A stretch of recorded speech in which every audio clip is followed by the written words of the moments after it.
Welcome back, everybody, to part 6 of our Cayne Let's Play. Part 5, we were playing with the dead body and fell into some weird baptism pool. Alright, so let's see what this is before we try the door.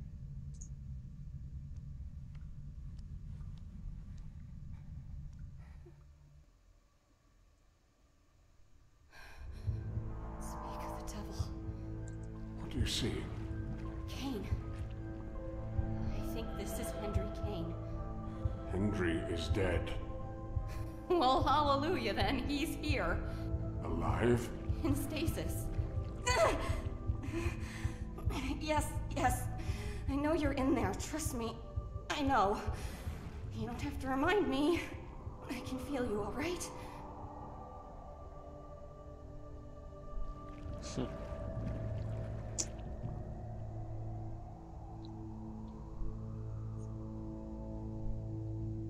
There's a control panel.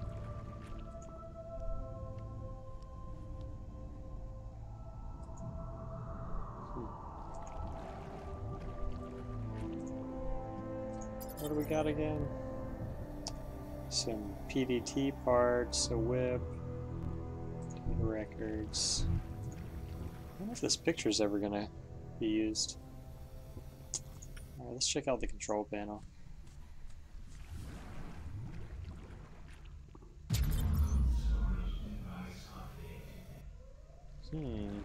Oh, relax. It'll take months for you to thaw out.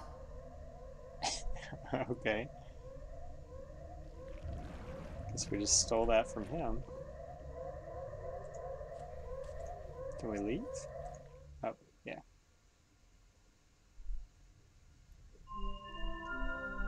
Warning. The Cayne STASIS facility has been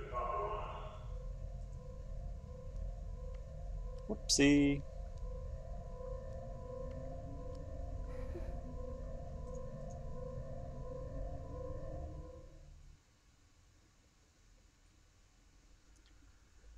Oh, we're right here. Alright. Well, let's go see if we can do something with this PDT.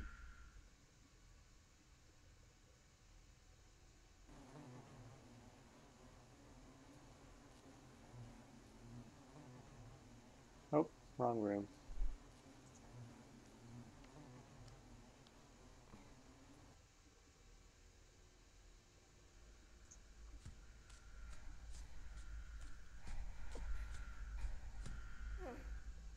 Oh, no, we don't need that. Alright. So, there we go.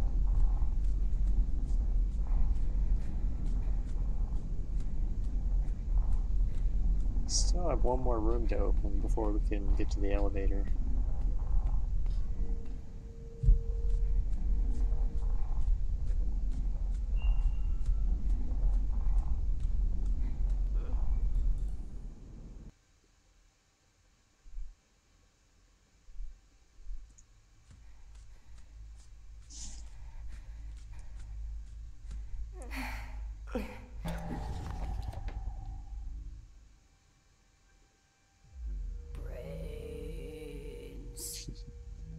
The brains.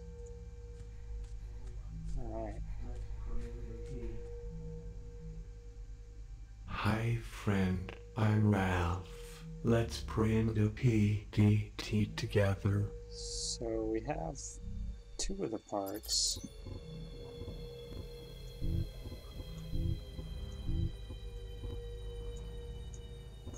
Stupid Hadley. Can we just use, there we go. Cryoregulator accepted. Defrosted. Oh wow, look at this face over here.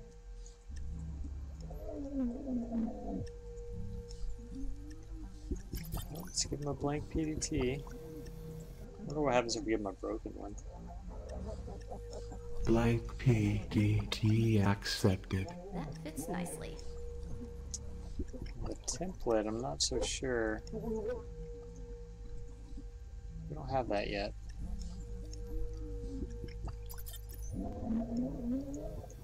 No! On second thought, nope. I don't know what this will do.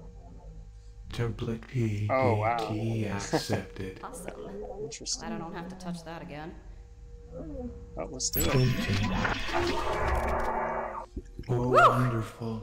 Your PDT has been printed. Oopsie. An incorrect cryoregulator has been used. An overload is imminent. Goodbye. Uh-oh. Oopsie. Well, we got a PBT.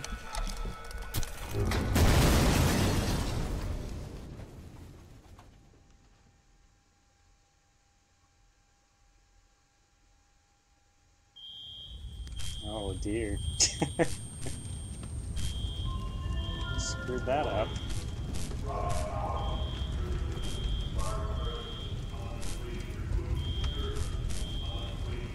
Okay. The security system is reset. The elevator should be open and I have a PDT. Excellent! Yes! I can hear the alert. You must be close. Quite sure I trust this guy.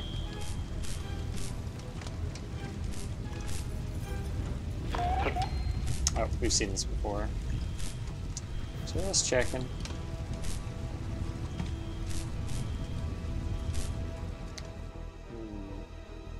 I think we should have grabbed something. Double check. Just make sure there's not anything in there.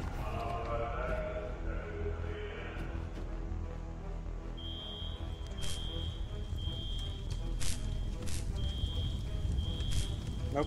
Alright. Let's get out of here.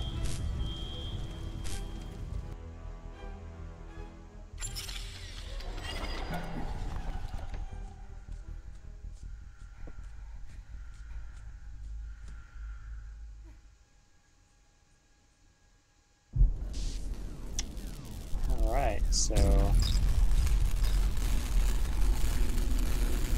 looks like all the doors are open now. Oh, and the elevator. No, I can't. What's wrong? The barrier is torn to pieces. Be vigilant, Hadley. I'm counting on you. Goodness. Be brave. You can do this. You're doing it. There's still sections of the crew facility we haven't gotten to yet.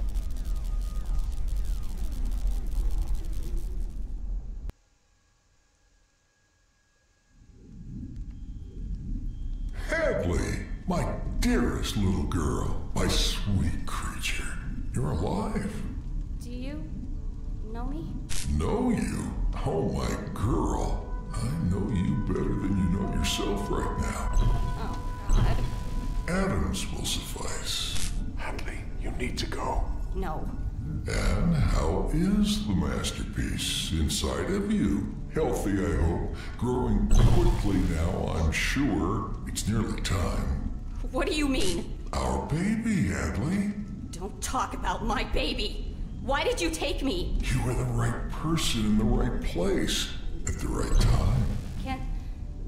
Can you help me get out of here? Trust him. Out of here? Don't worry about getting out. Security will be here soon. They'll set this all right. Just come. Wait here. This is the safest room in the facility. Here. Closer to me. I don't think so.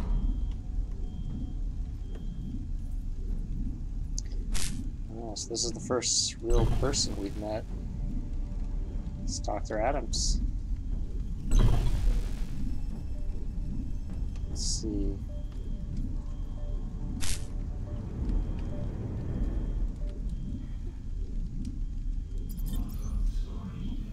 Oh.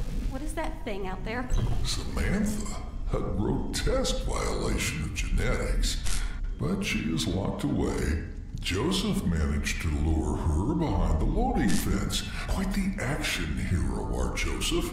he did die rather spectacularly. The fence has been ripped open, and your experiment is going to tear us all to pieces. No. All three of us will be safe very soon. Then we can carry on where we left off. I said don't talk about my baby! Alright. So we picked up a fire suppression cylinder, and I'm pretty sure we'll be able to use that to get to the second level of the crew facilities. Alright, so let's see what's on this PDA.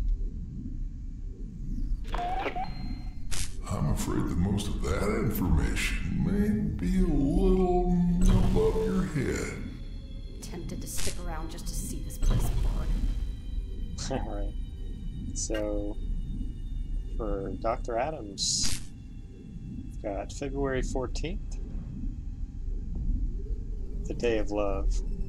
Not that it means much to a sentient bachelor like me, but oh, an old man can dream, can he not? For old men have not but dreams to keep them awake in the sleepy, languorous twilight of their years. One might suppose, and a dream of love is a salve on this chap's unrealized passion, his grief, his regret. My work in the facility is a different matter entirely, however. Cayne has already been delivered to us in stasis, and I still haven't succeeded with even a single subject. One most exasperating problem indeed, not least as this would be only the start of my own ambitions, my own renaissance. Dr. Merlan's research has demonstrated that consciousness is nothing more than a program, a set of equations and instructions and conditional arguments. It can be replicated and it can be transplanted.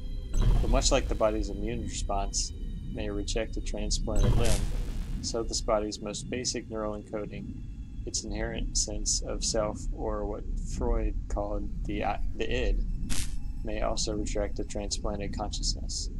The question is how to suppress that encoding, how to suppress, perhaps, the human soul itself.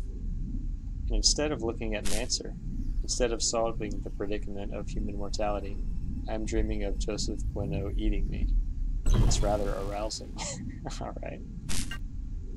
March 4th. Now here's an intriguing coincidence. I have discovered that a recent but otherwise bureaucratically insufficient employee in the facility is related to Cayne. The genealogy is tenacious, but definitely established. Could a genetic component be the solution to our problem? Acquisition could be precarious, but a man finds luck where opportunity and preparation meet. And this man could use a bit of luck. I have an opportunity, so now to prepare. April 2nd. Hank is mostly my fault. I'm afraid of the calendar, I told him this morning. Why? He asked. Because its days are numbered, I replied. And then I had to explain the joke, because Hank is not exactly the most socially sophisticated boy. He's not exactly the most ordinary boy. I should have disposed of him with his host, I know. But I'm maudlin, and besides, I'd always wanted a child. I'd always wanted to be a dad. I named him after my own late father, a man I confess I despise for reasons too numerous and humiliating to disclose here. But my colleagues in the lab call him the hobo. I should probably be insulted on his behalf, but I'm not sure I blame them. He might be a kind of Erat's son, but he is undeniably peculiar. Much like me, since adolescence I've been fascinated, no consumed, by the prospect of incorporation, of two people merging, absorbing and coalescing with each other, and becoming one. It's obviously been a tremendous motivation for my ongoing research at this facility, but it's also profoundly personal. If I could transplant an adult's consciousness within an infant subject, it must be possible. With some recalibration, no doubt, but fundamentally not a dissimilar process in theory, to transplant an adult's consciousness within another adult. It would certainly preclude the vulgar taboo, grisly mess, and dubiously esoteric prospects of old-fashioned cannibalism anyway. And Joseph is the sort of man I'd always wished I could be. Elegant, charismatic, generous, generously endowed. I mean, I assume he's generously endowed. May 23rd. Kern's project is absurd. The regrowth of organs is only a temporary solution to the permanent problem of inevitable infirmity, and a most impractical one. Sooner or later, the body itself must be replaced, whatever his pious pretensions and shrieks of hearsay. He can worship Cayne all he wants, but science is, as they say, a non-profit organization. Cayne is a client, even if he does technically pay our salaries. Our work here is not some occult apostolic devotion.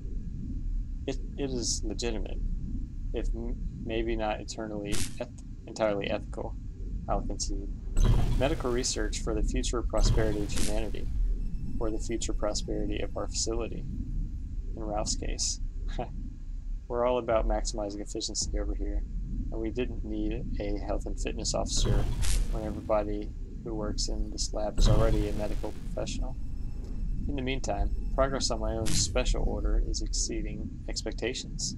Joseph has proven rather more resourceful than I had first imagined, although I'll claim the credit for his extraordinary virility. I've started contriving arguments for the host transfer, or arrangements for the host transfer to my lab within the next 2 months or so, with final delivery scheduled just in time for the ho-ho holidays. Oh, Dr. Adams, for me, you shouldn't have. July 10th. We've had a series of accidents in the lab. Actually, I suspect sabotage of some sort. I found some discrepancies in our security access logs, with the jokes on whomever is responsible, because the early termination of our last 2 host batches has provided a convenient subterfuge for the requisition of my own special order. Now I can watch it on the ultrasound monitor 24 hours a day. All other priorities rescinded. December 15th. Reports of an emergency situation elsewhere in the facility, although the details are infuriatingly, if unexpectedly, ambiguous. As per official company protocol, I've started the arduous process of backing up my lab work, but if a full evacuation is called, I could lose the most crucial progress I've made on the project, progress which has, in fact, come almost to full term. Alright. So let's see if we can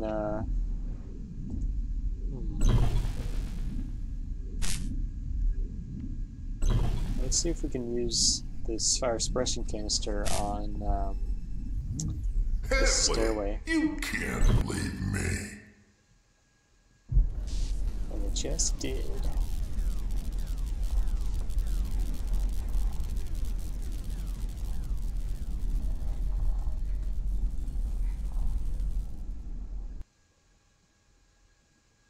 Tunes from my own personal collection. That voice. Relax and let the Broseph take you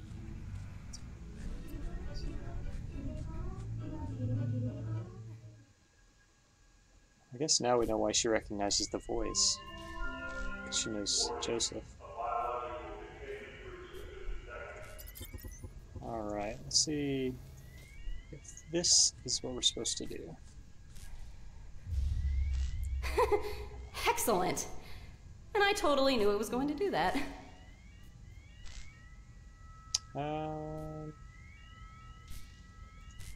Nothing.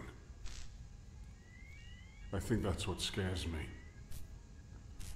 The idea that when we die, there's just nothing. It's not nothing. Sounds like you have a life most are envious of. You have kids, right? A real family. Like people know you exist. Real life. Some of us never got off the starting line. You will have a family soon. When I die, I want to leave something behind. You have that. I have student debt and a goldfish. Your legacy is the child inside of you. This baby deserves more than what I could ever give. Deserves to be part of something. Something bigger than me. A family. A home. A future.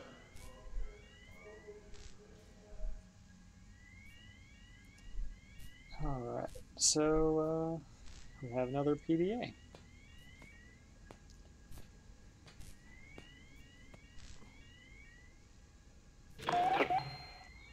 Oh, it's Joseph. You know him. Jerk! What the hell was I thinking? Alright, so a lot of these seem to start at February 14th. It's interesting. Okay. I don't even want to know what happened in the lab. Keep a bunch of pregnant bitches locked up in one place long enough, shit's gonna go down. Everybody knows that. But with Cayne arriving next month, and now this fucking disaster, security is getting tighter than my glutes on leg day. Gotta use that line on the interdimensional mixer later. Between this, my new skincare regime, and that baby let's make like a DNA helicase and unzip these jeans t-shirt. Those sluts from the organ grinder are gonna be slipping and sliding off their seats. Wow. January 23rd. I hit the jackpot. I hit it, but I didn't quit it, if you know what I mean. Gonna keep this plate spinning because her name's Julia Kern, and she's only, wait for it, Professor Kern's daughter and his assistant. She's a solid 6.8 out of 10, maybe even a 7.1 if she'd shut the fuck up. Nice deltoids. More importantly though, she's in charge of Samantha and her grubs. I played this right, and I've got free tickets to the organ grinder's petting zoo whenever I want. More like heavy petting zoo. Major threesome potential. Maybe. But seriously, this is just what you've been waiting for, Broseph.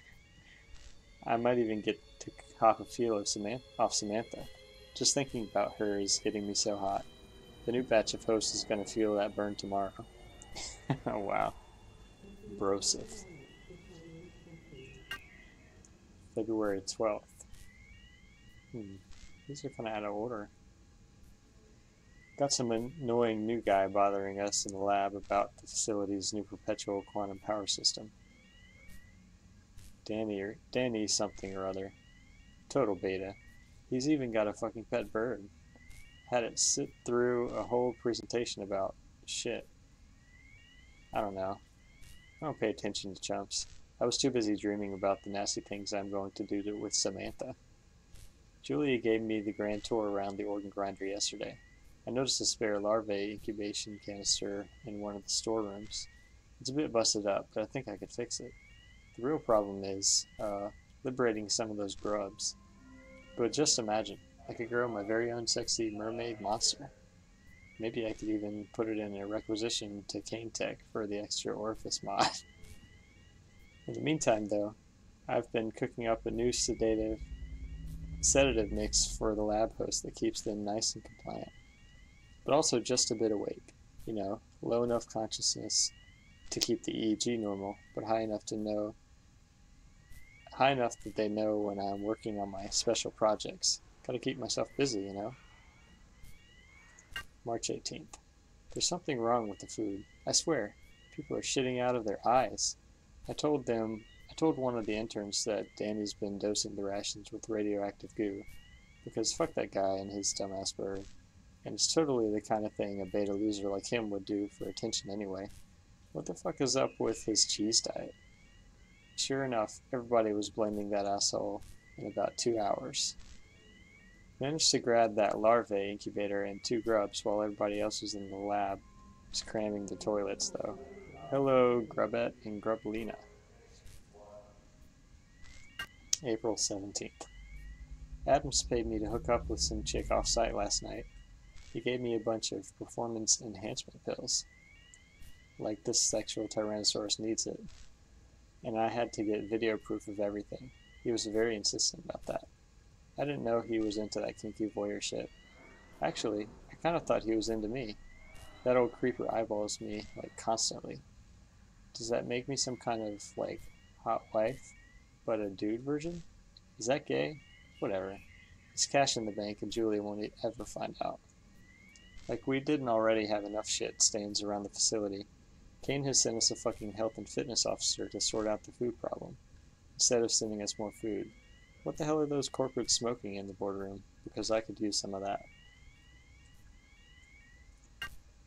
July 29th. Shit's been fucking crazy lately. First, the arm malfunctions in the lab. Don't know what the deal is there, but we've had eggheads coming in and out all hours trying to fix it. and we lost 2 shipments of hosts. On the one hand, this pushed us behind schedule, but on the other, the bruises on those whores were starting to show. Now I've got a whole fresh canvas for my art. And hey, remember Ralph?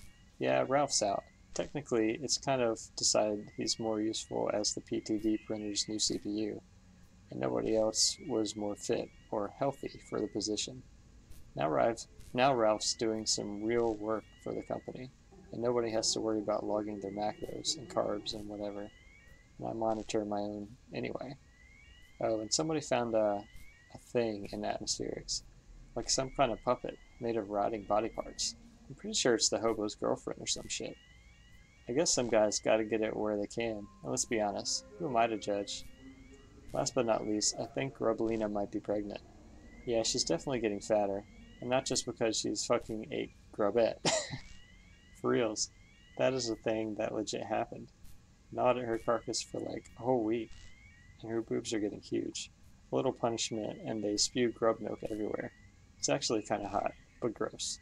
But also hot. Oh my gosh. This guy's crazy. December 12th. Julia is beginning to irritate the shit out of me. Since when are a few bruises not a sign of love? A few. Chivalry when they like it, and sexism when they don't. Dude, I'm totally the new resident DJ in the crew lounge. My sexy tunes are making the bitches hot for a Broseph meetup. Get it? I put my playlist on repeat on the vintage boombox. Pussy magnet!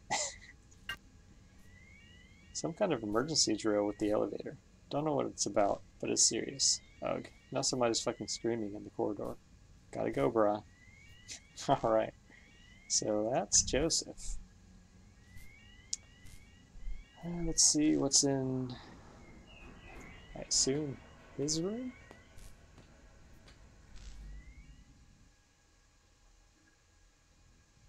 This room is much smaller than the other. Maybe he drew the short straw.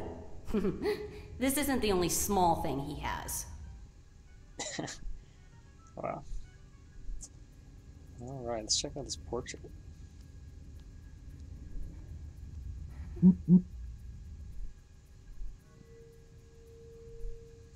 Not much there.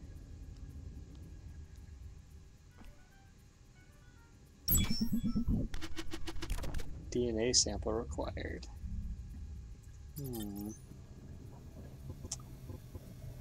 Wonder if... Let's try the voice recorder. Voice playback. Sit back and relax and let the Broseph take you to a better place. Can I get a Joseph? Voice input accepted. Alright.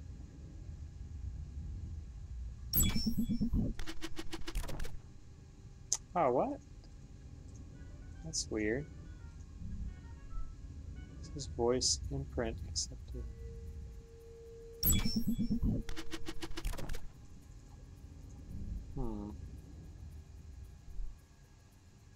It's kind of strange. Alright.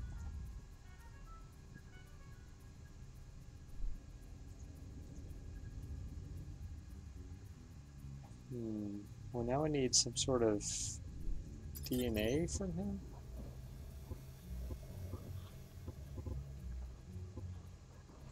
I doubt this has his DNA on it. DNA accepted. Oh, wow. Alright.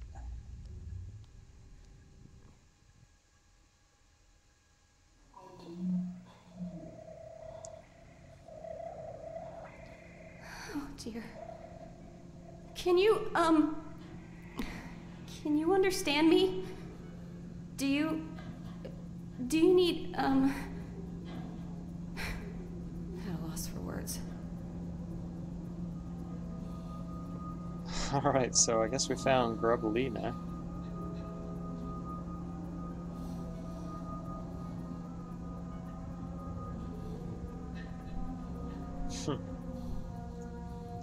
Here's the canister that I think we can use in the grub room. I'll just take that. sure what we're gonna get out of the grub room.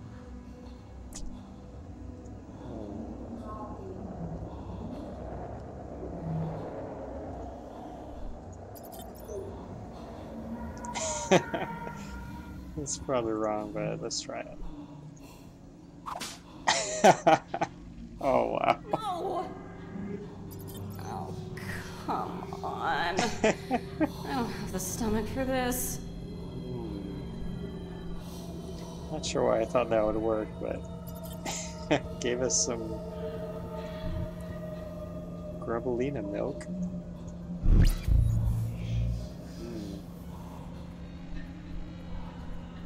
And we put it in the canister.